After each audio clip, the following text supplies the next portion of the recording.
E-PG पाठशालायां भवतां समेषां स्वागतं व्याहरामि। अहं पंकजकुमार व्यासः हरियाणा संस्कृत विद्यापीठ बघोलायां व्याकरण विभागे सहायक आचार्य रूपेण नियुक्तोऽस्मि। तत्र व्याकरणशास्त्रम् अध्यापयामि। भवतां कृतेपि पाठ्यक्रम अंतर्भूततया तिङन्तप्रकरणम् अध्यापनीयं वर्तते। अत्र तिङन्तप्रकरणे भ्वादिप्रकरणादारभ्य आन्तं नाम लकारार्थप्रक्रियापर्यन्तम् 8 पाठाः भवतां कृते अध्यापनीयाः। एतेषु 8 पाठेषु भ्वादितः आरभ्य लकारार्थपर्यन्तं यानि प्रकरणानि वर्तन्ते तत्र के विशेषाः इति संगृह्य उच्यन्ते। अत्र प्रथमे पाठे तिङन्तपरिचयात्मकः अयं पाठः भवति। अस्मिन् च पाठे तत्र लकाराः धातोः विधीयन्ते, तेषां लकाराणाम् अर्थाः, अनन्तरं दशगणविभागः कृतः वर्तते, सेडनिड् व्यवस्था च वर्तते। एतत् सर्वम् अत्र पाठे पठिष्यामः। तत्र आदौ इदं ज्ञातव्यं, प्रक्रियानुसारी क्रमेण सिद्धान्तकौमुदी भट्टोजीदीक्षितेन रचिता। तत्र पूर्वार्धे तावत् सुबन्तानां विषये सर्वमपि उक्तमस्ति। तत्र संज्ञाप्रकरणादारभ्य तद्धितान्तं यावत् सुविशेषाः सुप्रत्ययाः सर्वेपि उक्ताः। ते च प्रत्ययाः चतुर्थे पंचमाध्याये च वर्तन्ते। अतः परम् उत्तरार्धे तावत् तृतीय अध्याय गोचराः ये प्रत्ययाः सन्ति तेषां विषये निरूपणं कृतं वर्तते। तत्र मङ्गलश्लोके श्रोत्रार्हन्ति चणैर्गुण्यैः महर्षिभिरहर्दिवं तोष्टूयमानोऽप्यगुणो विभुर्विजयतेतरामिति परब्रह्मणः नमस्कार रूपात्मकं मंगलाचरणम् आचर्य भट्टोजीदीक्षितेन प्रतिज्ञावाक्यरूपेण पुनः तत्र द्वितीयः श्लोकः पठितः। पूर्वार्धे कथितातुर्य पंचमध्यायवर्तिनः प्रत्यया अथ कथ्यन्ते तृतीय अध्याय गोचराः। अनेन स्पष्टं पूर्वार्धे तावत् तुर्य पंचमध्यायवर्तिनः इत्युक्ते चतुर्थे पंचमे च अध्याये ये सुबन्त प्रत्ययाः आसन् सुप्रत्ययाः तेषां विषये तत्र विवेचनं कृतमासीत्। उत्तरार्धे तु धातोः इत्यधिकारादारभ्य नाम तृतीय अध्याये प्रथमपादे प्रथमं सूत्रं भवति धातोः इति। तत्सूत्रादारभ्य धातोः इति अधिकारे ये तिप्रत्ययाः कृत्प्रत्ययाश्च विहिताः तेषां विषये अत्र विवेचनं वर्तते।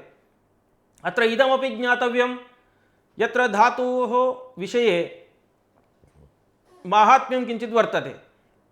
किं तदित्युक्ते भाष्यकारेणापि महाभाष्ये सर्वं नाम च धातुजमाः निरुक्ते व्याकरणे शकटस्य च तोकम् इति उक्तमस्ति।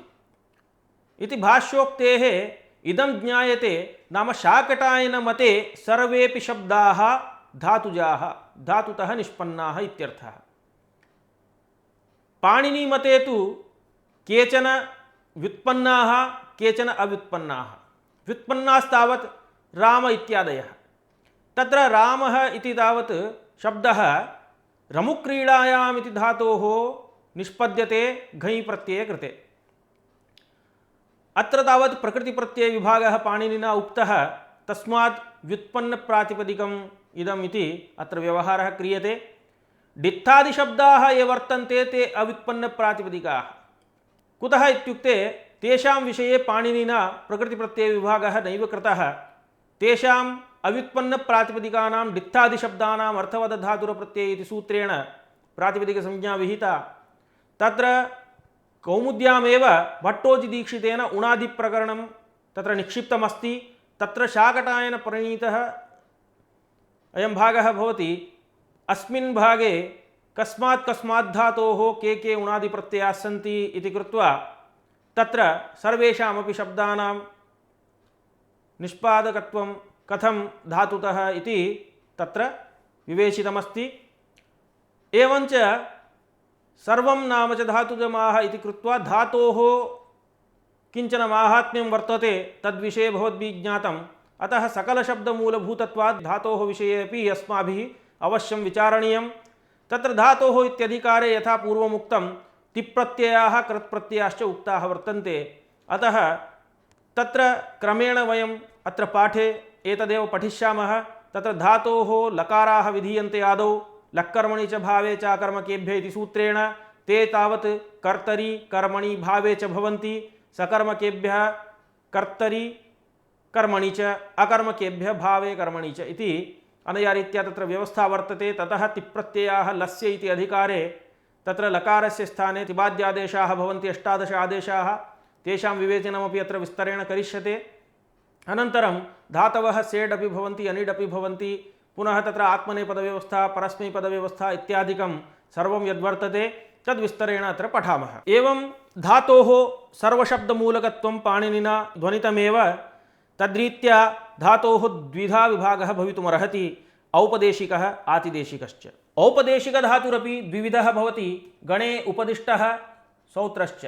सौत्राः धातवः अत्यन्तं विरलाः सन्ति, यथा जू इत्यादयः गणे उपदिष्टाः धातवः प्रायः 40,000-1,19,000 भवन्ति। एतेषां भूवादयो धातव इति सूत्रेण धातुसंज्ञा भवति। सौत्राणां तु धातुमध्यपठिततया तत्सादृश्यात् धातुत्वं लभ्यते एव।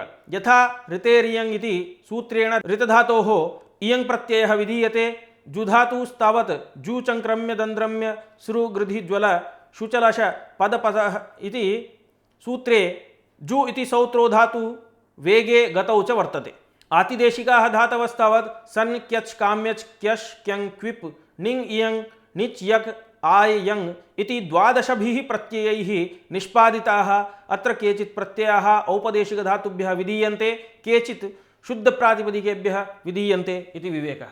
येषां समेषामपि सनाद्यन्ता धातवः इति सूत्रेण धातुसंज्ञा भवति। एवं रीत्या धातवः अनन्ताः इति वक्तुं शक्यं। येषां धातूनां शुद्धानां भू इत्यादीनां क्रियावाचित्वेपि प्रयोगः न वर्तते लौकिक अर्थवत्वाभावात्, किन्तु प्रत्ययसंयोगपुरस्सरं परिनिष्ठितमेव शब्दः प्रयुञ्जते लोकाः। तेभ्यः धातुभ्यः अष्टाध्याय तृतीय अध्याये प्रत्ययाः विधीयन्ते। धातुभ्यः द्विविधाः प्रत्ययाः, तिङ् प्रत्ययाः कृत् प्रत्ययाश्च विधीयन्ते इति पूर्वं सूचितमेव। धातुभ्यः विहितानां लडादि दशलकाराणां स्थाने विधीयमानाः प्रत्ययाः तिङ् प्रत्ययाः, ते पुनः द्विविधाः, सार्वधातुकाः अर्धातुकाश्च। तत्र धातुभ्यः ये दशलकाराः विधीयन्ते तेषां विषये तत्र कौमुद्यामुक्तमस्ति। तत्र आदौ दशलकाराः निरूप्यन्ते, लट् लिट् लुट् लृट् लेट् इत्यादि रीत्या। तत्र पुनः लोट् इति टिल्लकाराः, पुनः लङ् लिङ् लुङ् लृङ् इति गिन्लकाराः च उक्ताः। तत्र पंचमः यः वर्तते लेट् लकारः स छन्दोमात्रगोचरः इति कृत्वा वेदे एव तस्य प्रयोगः भवति, लोके तु न भवति। तर्हि दशलकाराः इति नियमः कथं, तत्र वादः कथम् इत्युक्ते लिङ्लकारस्तावत् द्वेधा वर्तते, विलिलिङ्लकारः आश्रिलिङ्लकारश्च। तस्मात् पुनरपि दशलकाराः लोके प्रयुज्यन्ते। एवं लकाराणां स्थाने पुनः लस्य इति अधिकारसूत्रमस्ति, तेन लकारस्य इत्यर्थः लभ्यते। लकारस्य स्थाने पुनः अस्माभिः तावत् तिप्तस्झि सिप्तस्थमिवस्मस्तातां झथासाथां ध्वमिड्वहि महिङ् इत्यादि सूत्रेण 18 प्रत्ययाः विधीयन्ते। तत्र नवप्रत्ययानां पूर्वतनवर्तमानानां परस्मैपदसंज्ञा, ततः उत्तरं यद् त आतां झ इत्यारभ्य इड्वहि महिङ् पर्यन्तं तङ् प्रत्याहारः भवति, तस्य तङानावात्मनेपदमिति आत्मनेपदसंज्ञा विहिता। अनया रीत्या पुनः एते ये लकाराः सन्ति तेषामपि नाम प्रत्ययं तत्तत्प्रत्ययमनुसृत्य सार्वधातुकलकाराः अर्धातुकलकाराः इति व्यवहारः क्रियते। एवञ्च धातुभ्यः विधीयमानानाम् येषां गभीरं प्रस्थानं पाणिनीये वर्तते इति वक्तुं शक्यते। धातुपाठः पाणिनिना कृतः, तत्र धातवः 10 गणेषु विभक्ताः वर्तन्ते। अयं विभागः सार्वधातुककार्यविशेषद्योतनाय एव। आर्धधातुके तु धातुषु गणकार्यविशेषः कोऽपि न वर्तते। धातुषु अनुबन्धाः आसञ्जिताः पाणिनिना, तद्वशात् बहूनि कार्याण्यपि तत्र उपदिष्टानि। तेषां विवरणम् अनुपदमेव द्रक्ष्यामः। यथा धातोः इदित्वे नुमागमः फलम्, इदितोनुं धातोः इति सूत्रेण लृदित्वे च अङ् इति आदेशः फलम्। एवं ततः लकाराः, एवं लकारास्तावत् यथा उक्ताः लट् लिट् लुट् लृट् लेट् लोट् लङ् लिङ् लुङ् लृङ् इति दशलकाराः सन्ति। तत्रापि सार्वधातुक अर्धातुकभेदेन एते द्विधा भवन्ति। तत्र सार्वधातुकाः यथा लट्लकारः वर्तते, वर्तमाने लट् इति सूत्रेण विहितः प्रारब्धापरिसमाप्तत्वं वर्तमानत्वम्। एवञ्च वर्तमाने लट् इति सूत्रेण यः लकारः विधीयते स लट्लकारः इति व्यवहारः। तत्र वर्तमानत्वं नाम किमित्युक्ते प्रारब्धापरिसमाप्तत्वं, नाम प्रारब्धा क्रिया न परिसमाप्ता इति तावत्पर्यन्तं क्रियायाः यः व्यवहारः भवति तस्य वर्तमानत्वमिति नाम इति उच्यते। तस्मिन्नर्थे विद्यमानात् धातोः लट् स्यात् इति। अत एव कौमुद्यां भट्टोजिना उक्तं वर्तमाने अर्थे विद्यमानात् धातोः लट् स्यात् इति। अत्र शप् इति विकरणप्रत्ययः भवति। लङ् इति लकारः अनद्यतने लङ् इति सूत्रेण विहितः। कालः द्विविधः भवति, अद्यतन अनद्यतन भेदेन। अनद्यतनं नाम अद्यतन भिन्नार्थे भूते अर्थे वर्तमानात् धातोः लङ् भवति इति। अत्र अडागमः आडागमो वा विशेषः। तत्र अडागमः सर्वसाधारणेन धातुभ्यः प्रागेव विधीयते, आडागमस्तु अजादिधातुभ्यः इति। लिङ्लकारः एवं विधिनिमन्त्रणामन्त्रणाधिष्ठसम्प्रश्नप्रार्थनेषु लिङ् इति सूत्रेण विहितः लिङ्लकारः अयं विधिलिङ्लकारः। तत्र विधिः नाम प्रेरणं भृत्यादेः निकृष्टस्य प्रवर्तनमिति, निमन्त्रणं नाम नियोगकरणं यथा श्राद्धभोजनादौ प्रवर्तनं, ततः आमन्त्रणं नाम कामचार अनुज्ञा स्वेच्छया प्रवर्तनम् इत्यर्थः। अधिष्ठः नाम सत्कारपूर्वको व्यापारः, सम्प्रश्नः नाम सम्प्रधारणं, प्रार्थनं नाम याच्या। एवं एषु अर्थेषु धातोः लिङ् भवति। अत्र परस्मैपदविषये यासुट् सुट् च आगमौ भवतः इति विशेषः। अतः परम् अर्धधातुकाः लकाराः ये वर्तन्ते तेषां विषये कथ्यते। लिट् लकारः परोक्षे लिट् इति सूत्रेण अनद्यतने परोक्षे भूते काले वर्तमानात् धातोः लिट् भवति। लिट्लकारे परस्मैपदे परस्मैपदानां नलतु सुस्थलतु सणल्वमाः इति सूत्रेण नलादयः आदेशाः विहिताः वर्तन्ते। तथैव तत्र लिटि धातोरनभ्यासस्य इति सूत्रेण धातोः द्वित्वं भवति। तच्च हलन्तधातोः प्रथमस्य एकाचः, तथैव अजन्तधातोः द्वितीयस्य एकाचः इति विवेकः। तत्र एकाचो द्वे प्रथमस्य अजादेर्द्वितीयस्य इति अधिकारसूत्रद्वयम्। एवं पूर्वोऽभ्यासः इति कार्यं तत्र विधीयते द्वित्वानन्तरं। तत्र सूत्रेण धातोः द्वित्वे कृते यः पूर्वः वर्तते तस्य तावत् अभ्यास इति संज्ञा विधीयते। अभ्याससंज्ञायानन्तरं कानिचन कार्याणि तत्र विशिष्य विधीयन्ते। तत्र एवं सन्ति। हलादिशेषः इति सूत्रेण अभ्यासस्य आदिः यः हल् अस्ति तद्विहाय अन्य अभ्यासहलां लोपः भवति। शर्पूर्वाखयः इति सूत्रेण अभ्यासे आदौ शर्वर्णः भवति चेत् तद् नावशिष्यते। ततः परः यः खय वर्णः स एव तिष्ठति, अन्येषां हलां लोपः भवति। अभ्यासे चर्च इति सूत्रेण अभ्यासे विद्यमानस्य झलवर्णस्य जश्चर च आदेशो भवतः। अनन्तरं कुहोश्चु इति सूत्रमस्ति। तत्र अभ्यासे कवर्गस्य हकारस्य च स्थाने चवर्गः आदेशः भवति। भवतेरः इति सूत्रेण भूधातोः अभ्यासे ऊकारस्य स्थाने अकारः भवति। उरत् इति सूत्रेण अभ्यासस्य ऋकारस्य स्थाने अकारः भवति। स उरण् इति सूत्रेण अकारस्य विधीयमानस्य रपरत्वे च कृते रूपं तत्र चक्रतुः इत्यादि उदाहरणानि। एवं लिट्लकारस्य आर्धातुकसंज्ञा तावत् लिट् च इति सूत्रेण विधीयते। लिटः स्थाने ये आदेशाः विहिता तेषां वलादित्वं पुरस्कृत्य आर्धधातुकस्येड्वलादेः इति सूत्रेण वलाद्यार्धातुकस्य इडागमः भवति। एतच्च सेट् धातुविषये एव। सेटः के इत्यादि विषये तु अनन्तरं चिन्तयामः। लिट्लकारे क्वचित् धातोः द्वित्वे कृते अत एकहलमध्ये अनादेशादेर्लिटि इति सूत्रेण यस्मिन् अङ्गे लिट् प्रत्ययनिमित्तकः आदेशः न भवति तत्र असंयुक्तहल्मध्यस्थस्य अकारस्य स्थाने एकारः भवति। अभ्यासस्य लोपश्च भवति। किति लिटि इति विशेषः। उदाहरणं तत्र मेने इत्यादि। अनन्तरं कित् लिट् इति असंयोगाल् लिट् कित् इति सूत्रं। तत्र असंयोगात् धातोः परस्य लिट्लकारस्य कित्वम् आरोप्यते। उदाहरणं नेदतुः इति। लिट्लकारे क्वचित् धातोः कास् प्रत्ययादाममन्त्रे लिटि इति सूत्रेण लिट्लकारे परे आम् प्रत्ययः विहितः। ततः कृञ्चानुप्रयुज्यते लिटि इति सूत्रेण लिट्लकारे परे क्रय्यादीनां धातूनां नाम कृ भू अस् इति धातुत्रयस्य अनुप्रयोगः विधीयते।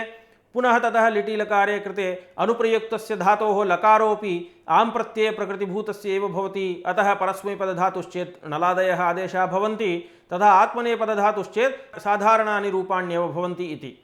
यथा एधाञ्चक्रे एधामास एधां बभूवे इत्यादि उदाहरणानि। एवं लुट्लकारः लुट् च इति सूत्रेण अनद्यतने भविष्यत्यर्थे वर्तमानात् धातोः लुट् भवति। अत्र लुट्लकारे लुटः प्रथमस्य डारौ रसः इति सूत्रेण प्रथमपुरुषप्रत्ययानाम् आदेशाः विहिताः वर्तन्ते। तथैव कर्तरिशब् इति सूत्रेण शब् विकरणप्रत्यये प्राप्ते तास् विकरणप्रत्ययः भवति। तस्य शित्वाभावात् सार्वधातुकसंज्ञाभावात् आर्धातुकं शेषः इति सूत्रेण आर्धातुकसंज्ञा विधीयते। लृट्लकारः लृट् शेषे च इति सूत्रेण शुद्धे भविष्यत्काले क्रियार्थायां क्रियायां च उपपदे धातोः लृट् भवति। अत्र स्यविकरणप्रत्ययः स्यतासील् लुटो इति सूत्रेण भवति।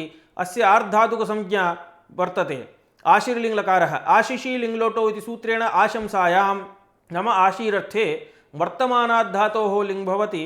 अत्र लिङ्गाशिषि इति सूत्रेण आशीरर्थे विधीयमानस्य लिङ् लकारस्य आर्धधातुसंज्ञा विधीयते, अतः अत्र शप्न प्रवर्तते। लुङ्लकारे तावत् लुङ् इति सूत्रेण लुङ्लकारः विधीयते। भूते अर्थे वर्तमानाद्धातोः लुङ् भवति। अत्र चिलिलुङ्गि इति सूत्रेण चिलि इति विकरणप्रत्ययः वर्तते। तस्य शित्वाभावात् आर्धातुकसंज्ञा भवति। चिलिप्रत्ययस्य बहवः आदेशाः वर्तन्ते। परस्मैपदे लुङ् विकरणप्रत्ययाः बहुधा वर्तन्ते। चिलेः सिच् सिचः लोपेन तस्य अपहारः। चिलेः स्थाने अङ् इति आदेशः। यथा अस्यति वक्तिख्यातिभ्यो अङ् इति सूत्रेण अङ्गादेशः। अत्र ङित्वात् गुणः न भवति इति प्रयोजनं। चिलेः स्थाने चङ्गादेशः भवति। णी श्री द्रुसृभ्यः कर्तरि चङ् इति सूत्रेण चङ्गादेशः विधीयते।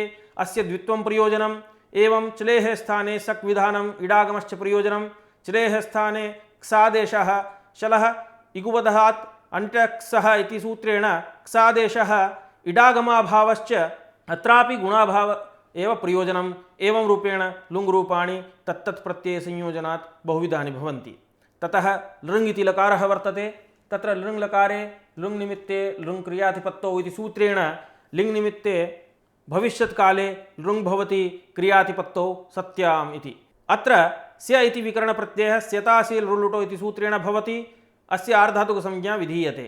स्यतासील् लुटो इति सूत्रे लृ इति सामान्यस्य ग्रहणं, तेन अत्र स्य प्रत्ययः विधीयते।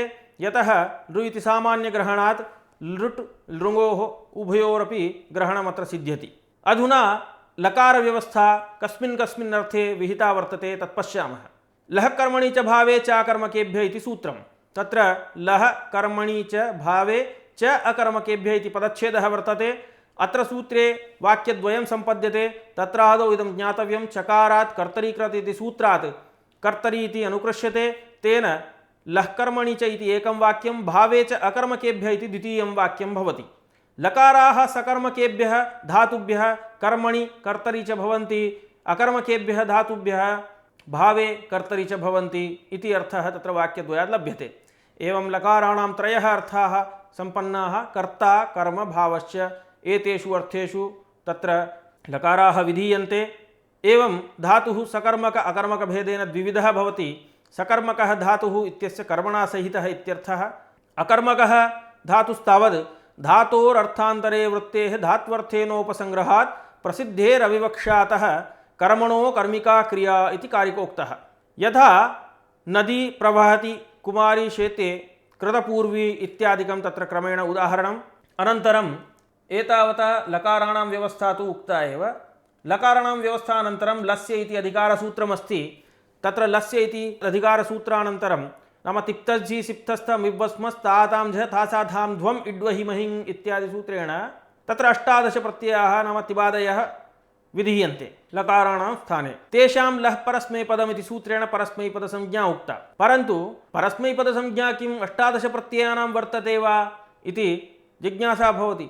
तत्र जिज्ञासाशमनाय अग्रिमं सूत्रं वर्तते तङ्गानाम् आत्मनेपदमिति। तत्र त आतां झ थासाधां ध्वम् इड्वहि महिं इति 9 प्रत्ययाः ये वर्तन्ते त आरभ्य महिं पर्यन्तं, तेषां तङ् इति व्यवहारः वर्तते।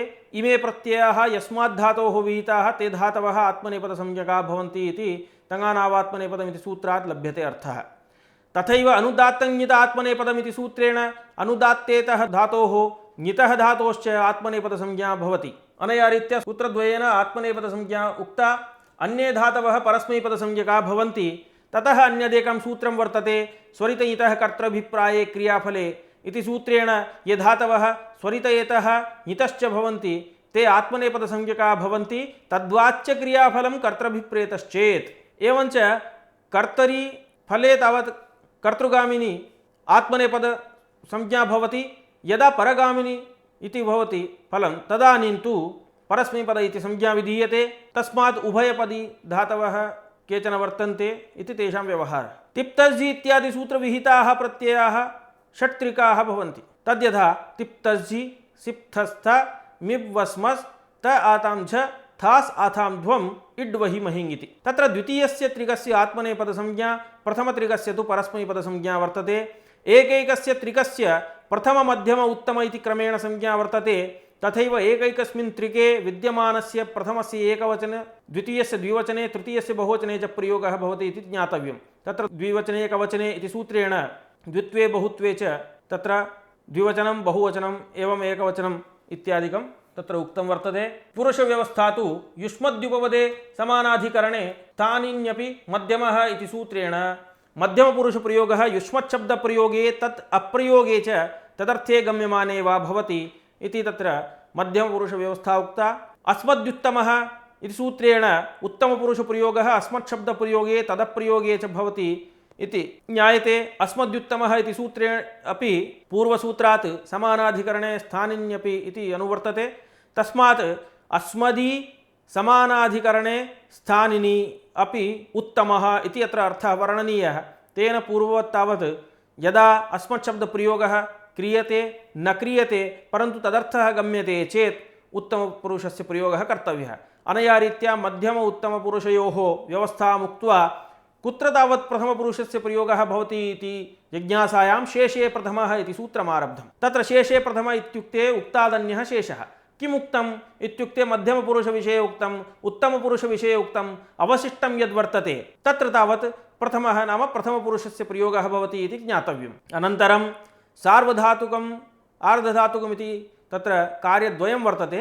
तत्र सार्वधातुक इति संज्ञा सार्वधातुकसंज्ञा कस्य भवति इत्युक्ते धातोः विहितः यः तिङ्प्रत्ययः षित्प्रत्ययश्च वर्तते तस्य सार्वधातुकसंज्ञा विधीयते तिङ्षित् सार्वधातुकमिति सूत्रेण। यथा तिप्तझि इति 18 प्रत्ययाः ये उक्ताः षित् प्रत्ययाश्च शत्रुशानच् चानश् शानन् श खल् खश् एष् इत्यादि कृत्प्रत्ययाः ये षित् प्रत्ययाः सन्ति तेषां सार्वधातुकसंज्ञा अनेन विधीयते। शप् शन् श्नु श इत्यादि विकरणप्रत्ययाः अपि अत्र षित् प्रत्ययाः सन्ति अतः तेषामपि आर्धधातुकसंज्ञा विधीयते। इमे विकरणप्रत्ययाः लट् लोट् लङ् विधिलिङ् इत्यादि लकारेषु भवन्ति। तत्र सार्वधातुकप्रत्ययोऽपि द्विविधः भवति पित् अपित् च। तत्र पित् अपित् पित् इत्युक्ते पकारः इति यस्य इति पित्। एवञ्च तिप् सिप् मिप् इति प्रत्ययाः पितः भवन्ति।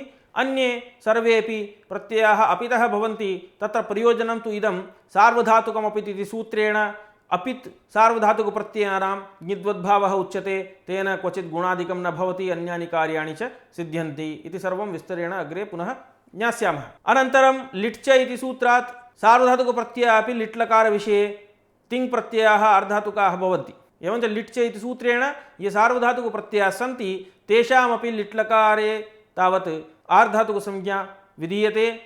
आर्धधातुकसंज्ञा तु केषाम् इत्युक्ते आर्धधातुकं शेषः इति सूत्रमस्ति। तिङ्षिद्भ्यः नाम धातुभ्यः विहिताः तिङ्षिद्भ्यः भिन्नाः ये नाम सार्वधातुकभिन्नाः ये प्रत्ययाः ते सर्वेपि आर्धधातुकसंज्ञकाः भवन्ति इत्यर्थः।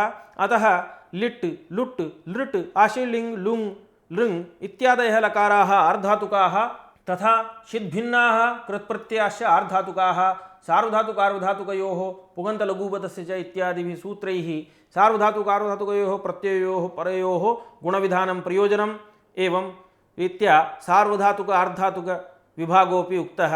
अधुना दशगणस्य यः विभागः कृतः भुवादि यद्वादि जुहोत्यादि इत्यनया रीत्या तस्य संक्षिप्तपरिचयं भवतां कारयामि। तत्र प्रथमः गणः भवति भुवादिगणः। अत्र प्रायः सहस्राधिका धातवः वर्तन्ते। तेभ्यः कर्तरि शप् इति सूत्रेण शप् इति विकरणप्रत्ययः भवति। अयञ्च लकारः कर्तृर्थे वर्तते इति ज्ञापयति। अयम् आकृतिगणः तेन चुलुम्पादीनामपि संग्रहः अत्र भविष्यति इति विवेकः। द्वितीयः गणः भवति अदादिगणः। तत्र प्रायः 80 धातवः वर्तन्ते। तेभ्यः कर्तरि शप् इति सूत्रेण शप् विधीयते। तस्य तावद् अधिप्रप्रतिभ्य शपः इति शपः लुक् क्रियते। अत्रैव यङ्लुगन्ता धातवः विपठ्यन्ते इति सिद्धान्तः। तृतीयः गणः भवति जुहोत्यादिगणः। अत्र प्रायः 24 धातवः वर्तन्ते। तेभ्यः कर्तरि शप् इति सूत्रेण शप् प्रत्ययः विधीयते। तस्य श्लू इति आदेशः ततः श्लौ इति द्वित्वं धातोः भवति इति प्रयोजनं। चतुर्थः गणः दिवादिगणः। अत्र 50 धातवः वर्तन्ते। तेभ्यः कर्तरि शप् इति सूत्रेण शप् प्रत्यये प्राप्ते तं प्रबाद्य शन् प्रत्ययो भवति। पञ्चमः गणः स्वादिगणः। अत्र प्रायः चतुस्त्रिंशत् धातवः वर्तन्ते तेभ्यः कर्तरि शप् इति सूत्रेण शप् प्रत्यये प्राप्ते तं प्रबाद्य स्वादिभ्यः शृणु इति शृणु विकरणप्रत्ययः आगच्छति। षष्ठः गणः भवति तुदादिगणः। अत्र प्रायः 25 धातवः सन्ति तेभ्यः कर्तरि शप् इति प्राप्ते तं प्रबाद्य रुदादिभ्यः शनम् इति विकरणप्रत्ययः क्रियते। अष्टमः गणः तनादिगणः। अत्र प्रायः 10 धातवः सन्ति तेभ्यः कर्तरि शप् इति सूत्रेण शप् प्रत्यये प्राप्ते तं प्रबाद्य तनादिकृञ्भ्यः उ इति उ विकरणप्रत्ययः भवति। नवमः गणः क्रियादिगणः। अत्र 61 धातवः सन्ति तेभ्यः कर्तरि शप् इति सूत्रेण शप् प्रत्यये प्राप्ते तं प्रबाद्य क्रियादिभ्यः श्ना इति श्ना विकरणप्रत्ययः विधीयते। अन्तिमः गणः चुरादिगणः। अत्र प्रायः 10,400 धातवः सन्ति तेभ्यः कर्तरि शप् इति सूत्रेण शप् प्रत्यये प्राप्ते तं प्रबाद्य सत्यापपाशरूप वीणा तूलश्लोकसेना लोमत्व चवर्म वर्ण चूर्ण चुरादिभ्यो णिच् इति सूत्रेण णिच् प्रत्ययः स्वार्थे विधीयते। ततः पुनः शप् प्रत्ययादिकं भवति इति। अनया रीत्या दशगणपरिचयोऽपि भवतां प्राप्तः। अधुना धातूनाम् इत्संज्ञा विषये कथयामि।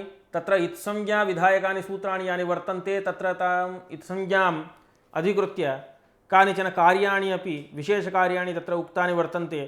तत्र क्रमेण इदं वदि गम्लु अंचु मदि गुपु कटे इत्यादौ उपदेशे अजनुनासिक इति सूत्रेण अनुनासिकस्य अचः इत्संज्ञा भवति। तस्य लोपः इति सूत्रेण इत्संज्ञकस्य वर्णस्य लोपः भवति। ह्रस्वैकारस्य इत्संज्ञायाम् इदितो नुम् धातोः इति सूत्रेण धातोः ह्रस्वैकार इत्संज्ञकधातोः नुम् विधानं प्रयोजनम्। एवं लिदित्वस्य पूषादि द्युतादि लिदितः परस्मैपदेषु इति सूत्रेण चिलिविकरणप्रत्ययः क्रियते। तस्य स्थाने अङ्गादेशविधानं प्रयोजनम्।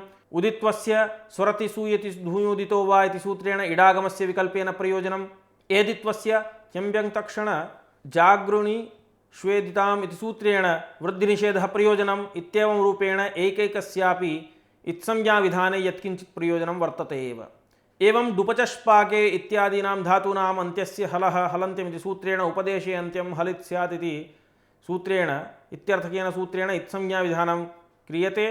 अत्र तस् थस् वस् मस् इत्यादौ हलन्त्यमिति सूत्रेण इत्संज्ञा भवेदिति तु न चिन्तनीयं। न विभक्तौ तस्माः इति सूत्रेण विभक्तिस्थ तवर्गसकारमकाराः न इतः स्युः इत्यर्थकात् सूत्रात् तत्र इत्संज्ञायाः निषेधः उच्यते। तत्र विभक्तिश्च इति सूत्रेण तिङ्प्रत्ययानामपि विभक्तिसंज्ञा वर्तते एव इत्यपि ज्ञातव्यम्। अनन्तरं भिदिर विदिर छिदिर इत्यादौ इरः इत्संज्ञावाच्या इति वार्तिकेन इर् इति समुदायस्य इत्संज्ञा विधीयते। अस्य विधानस्य इरितो वा इति सूत्रेण अङ् विधानं प्रयोजनम्। अत्र एकदेशभूतस्य इकारस्य इत्संज्ञामाश्रित्य इदितो नुम् धातोः इति सूत्रेण नुमागमः प्रयोजनम् इति तु न चिन्तनीयं। कुतः इत्युक्ते इर् इति समुदायस्य कार्यत्वात् तदेकदेशस्य अनर्थकत्वात् अर्थवद्ग्रहणेन अनर्थकस्य इति परिभाषया तत्र इदित्वव्यवहारः न वर्तते इति भवद्भिः अवश्यं ज्ञातव्यम्। यिमिदा टुनदि डुक्रि इत्यादौ आदिर्यि टूडवः इति सूत्रेण यि टु डु इति समुदायानाम् आदौ विद्यमानानाम् इत्संज्ञा विधीयते। तेन द्वितोक्त्रिः ट्वितोऽथुच् इत्यादि सूत्रैः ट्वित् द्विदादेः धातोः क्त्रि अथुच् इत्यादीनां प्रत्ययानां विधानं प्रयोजनम्। एवं रूपेण इत्संज्ञकानां केषाञ्चित् सूत्राणां परिचयः दत्तः। इडागमविशेषाः आर्धातुकस्य ड्वलादेः इति एकं सूत्रमस्ति। तत्र आर्धातुकस्य इट् स्यात् वलादेः इति तत्र पदत्रयात्मकं यत् सूत्रं वर्तते तस्मात् अयमर्थः लभ्यते। तत्र वलादेः इति आर्धातुकस्य विशेषणं तस्मात् वलादेः आर्धातुकस्य इडागमः भवति इति। आर्धातुकं शेषः इति सूत्रेण सार्वधातुकप्रत्ययापेक्षया भिन्नानां प्रत्ययानाम् आर्धातुकसंज्ञा विधीयते। तत्र भविता इत्यादिकम् उदाहरणम्। अयम् इडागमः आर्धातुकप्रत्ययस्य टित्वाद्यवयवः भवति इति। सार्वधातुकस्यापि इडागमः वर्तते। यथा रुदादिभ्यः सार्वधातुके इति सूत्रे यदा रुदादिभ्यः पञ्चभ्यः परः सार्वधातुकप्रत्ययः वर्तते तदापि तस्य इडागमः भवति। यथा रोदिति स्वपिति इत्यादि उदाहरणानि तत्र ज्ञातव्यानि। वलादिषु आर्धधातुकप्रत्ययेषु परेषु अपि क्वचित् इडागमः न भवति। तद् व्यवस्थां परिशीलयामः कुत्र कुत्र इडागमः न भवति इति। तत्र प्रथमं सूत्रं भवति एकाच उपदेशे अनुदात्तात्। एकाचः उपदेशे अनुदात्तात् इति पदत्रयं सूत्रमिदं। तत्र रितदिद्धातो इत्यस्मात् सूत्रात् धातोः इति पदमनुवर्तते। नेड्वशीकृति इत्यतः न इट् इति च अनुवर्तते। उपदेशपदम् एकाचः इत्यत्र अनुदात्तात् इत्यत्र च अन्वेति मध्यमणिन्यायात्। एकाच् इत्यत्र एकः अचीयस्य इति विग्रहः उपदेशे यो धातुः एकाच् अनुदात्तश्च भवति ततः परस्य वलाद्यार्धातुकस्य इण् न भवति इत्यर्थः पर्यवस्यति। यद्यपि आर्धातुकपदम् अन्यस्मात् सूत्रात् नानुवर्तते तथापि निषेधस्य प्राप्तिपूर्वकतया यस्मिन् प्रत्यये परे इडागमस्य प्राप्तिः तत्रैव निषेधः वक्तव्यः इति हेतोः वलाद्यार्धातुकस्य इति अध्याहृतम्। तत्र कर्ता इत्यादिकम् उदाहरणं कृधातोः लुट्लकारे धातोः एकाच्त्वम् अनुदात्तत्वं च वर्तते उपदेशे इति कृत्वा प्रकृतसूत्रेण तत्र इडागमः निषिध्यते। धातोः एकाच्त्वम् अस्ति न वा इति दृष्ट्वा वक्तुं शक्यते, किन्तु अनुदात्तो वा न वा इति ज्ञानार्थं किं करणीयम् इति जिज्ञासायां पूर्वाचार्यपठिताः केचन श्लोकाः वर्तन्ते कारिकारूपेण, ते एव तत्र प्रमाणतया ग्राह्याः इति समाधानमुक्तं तत्र। अतः कौमुद्यां भट्टोजीदीक्षितैः ताः कारिकाः उद्धृताः सन्ति। यथा अनुनासिक अननुनासिक वर्णज्ञानार्थे पाणिनिप्रोक्तानां वर्णानां विषये पूर्वाचार्यैः कृता प्रतिज्ञैव प्रमाणम् इत्युक्तं, तथैव इहापि तादृक् श्लोकचय एव प्रमाणं भवति। तद्यथा ऊद्रदन्तेर्योतिरुक्ष्णु शीं स्नु क्षु स्वीट् डीङ्श्रिभिः वृङ् व्रीभ्याञ्च विनेकाचो अजन्तेषु निहिता स्मृताः इति। एकाच् धातुषु ये अजन्ताः वर्तन्ते तेषु धातुषु उकारान्तात् ऋकारान्तात् यू ऋक्ष्णु शीं स्नु नु क्षु श्वी डीं श्री वृङ् व्री इति धातून् विहाय अन्ये धातवः ये सन्ति ते अनुदात्ताः भवन्ति। अनन्तरं शक्लु पच् मुचि त्वी इत्यादि तत्र पुनः अग्रे कारिकाः सन्ति। तत्र ताभिः कारिकाभिः हलन्तेषु अनुदात्तान् धातून् तत्र परिगणितवन्तः। यथा शक्लु पच मुच् रिच् वच् विच् सिच् प्रच्छ त्यज निजिर भज भंज भुज भ्रज मजि यज युज रुज रुंज विजिर स्वंजि संज सृज अद क्षुद खिद छिद तुद नुद पद्य भिद विद विनद इत्यादि रीत्या बहवः धातवः तत्र संगृहीताः तत्र पुस्तके भवद्भिः द्रष्टुं ज्ञातुं शक्यन्ते। एवञ्च इमे हलन्ताः अनुदात्ताः इति परिगणिताः, इमे तावत् द्व्यधिकशतं धातवः भवन्ति। एवं स्विद्यपद्य दिवाधिस्थपदधातुः स्विदधातुश्च विद्य विदधातुः दिवाधिस्थः स्विद्य बुद्ध्य षण्विकरणनिर्देशः। मन्य पुष्य श्लिष्य इत्येषामपि दिवाधिस्थानामेव नान्येषाम् इति सूचना एव शनानिर्देशः कृतः। वसधातोः शबन्तस्य पाठात् दिवाधिस्थस्य अत्र न ग्रहणमिति ज्ञायते। युधातोः शब्लुङ् निर्देशात् अदादिरिति ज्ञायते। एवं रूपेण तत्तदनुबन्धकरणम् अन्यनिवृत्त्यर्थम् इति तत्र ज्ञातव्यम्। एतावता अनुदात्ताः धातवः परिगणनेन प्रदर्शिताः। तद्विषये इडागमः न भवति। अनिड्धातुविषये लिट्टकारे इडागमविषये महती चर्चा वर्तते, सा अत्र न प्रदर्शिता।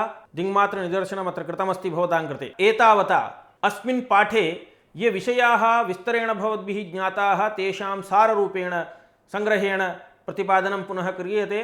तेन पुनः श्रवणेन भवतां सर्वस्यापि विषयस्य दृढीकरणं भविष्यति। बुद्धौ चिरञ्च तिष्ठति विषयः इति कृत्वा सारः अधुना कथ्यते। तिङन्तपरिचयः नामकः अयं पाठः वर्तते, प्रथमः पाठः। अस्मिन् पाठे अस्माभिः आदौ धातोः माहात्म्यविषये ज्ञातं। सर्वं नाम च धातुजमाः निरुक्ते व्याकरणे शकटस्य च तोकम् इति। तोकम् इत्यनेन शकटस्य च तोकं नाम शकटस्य अपत्यम् इत्यर्थः। एवञ्च शकटस्य अपत्यं शाकटायनः यः वर्तते सः सर्वेषामपि शब्दानां धातुजत्वम् इति प्रतिपादयति इति साक्षात् पतञ्जलिनैव महाभाष्ये उक्तं। तत् प्रमाणीकृत्य धातोः माहात्म्यं वर्तते एव इति वक्तुं शक्यते। एवं पाणिनिस्तु भगवान् केषाञ्चन शब्दानां व्युत्पन्नत्वं केषाञ्चित् शब्दानाम् अव्युत्पन्नपक्षः इति पक्षद्वयं तत्र आदृणोति। अनया रीत्या तत्र पाणिनिमते केचन व्युत्पन्नाः केचन अव्युत्पन्नाः, शाकटायनमते तु सर्वेपि धातुजाः इति। अत्र एतावता धातोः माहात्म्यविषये उक्त्वा अवश्यं धातोः विषये ज्ञातव्यम् इति कृत्वा तत्र भट्टोजीदीक्षितेन उत्तरार्धे तावत् सर्वेपि ये प्रत्ययाः उक्ताः ते तृतीयाध्याय गोचराः ये प्रत्ययाः वर्तन्ते तेषामत्र निदर्शनं कृतमस्ति सिद्धान्तकौमुद्याम्। अतएव तैः श्रोत्रार्हन्ति चणैर्गुण्यैः इत्यादि मङ्गलश्लोकानन्तरं द्वितीयः श्लोकः प्रतिज्ञावाक्यत्वेन पठितः।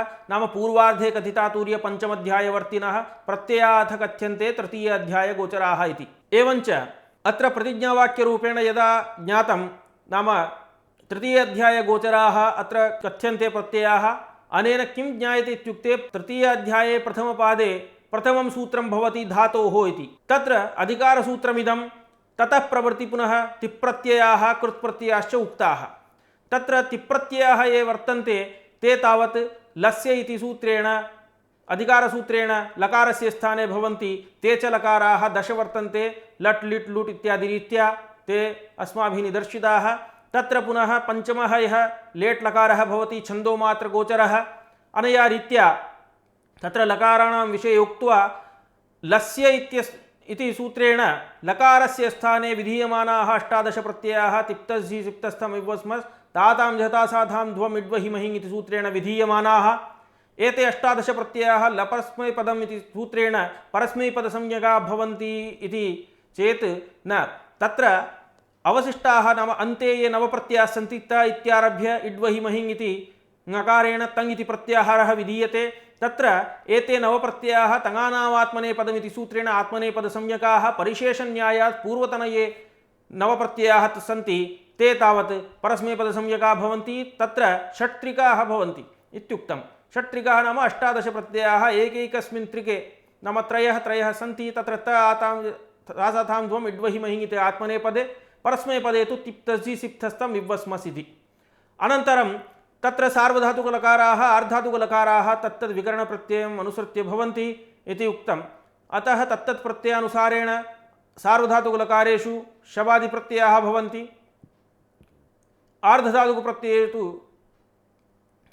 ते आर्धधातुकलकारेषु ते न भवन्ति इति व्यवस्था अपि भवतां कृते तत्र प्रदर्शिता तदनन्तरं एते ये लकाराः वर्तन्ते ते कर्तरि कर्मणि भावे च भवन्ति इति तत्र सूचितं लक्कर्मणि च भावे च कर्मकेभ्यः इति सूत्रेण एते लकाराः त्रिषु अर्थेषु वर्तन्ते अनन्तरं तत्र दशगणपरिचयः उक्तः तत्र भुवादि अदादि जुहोत्यादि दिवादि स्वादि तनादि क्रियादि रुधादि चुरादि इति दशगणानां निर्देशः कृतः अनया रीत्या दशगणपरिचयं कारयित्वा तत्र के विकरणप्रत्ययाः भवन्ति इति सर्वं सूचितं तत् सूचयित्वा अन्ते सेड् अनिट् व्यवस्था च या वर्तते केषाञ्चन धातूनाम् इडागमः भवति केषाञ्चन न भवति तत्र सार्वधातुक आर्धातुक विषयेपि उक्तम् अनया रीत्या अस्मिन् पाठे भवद्भिः ये विषयाः पठिताः सर्वेपि साररूपेण अत्र भवतां कृते पुनः उपस्थापिता अनेन बिन्दुरूपेण भवद्भिः सर्वस्यापि पाठस्य स्मरणं सम्यक् कर्तुं शक्यते शुभमस्तु धन्यवादः।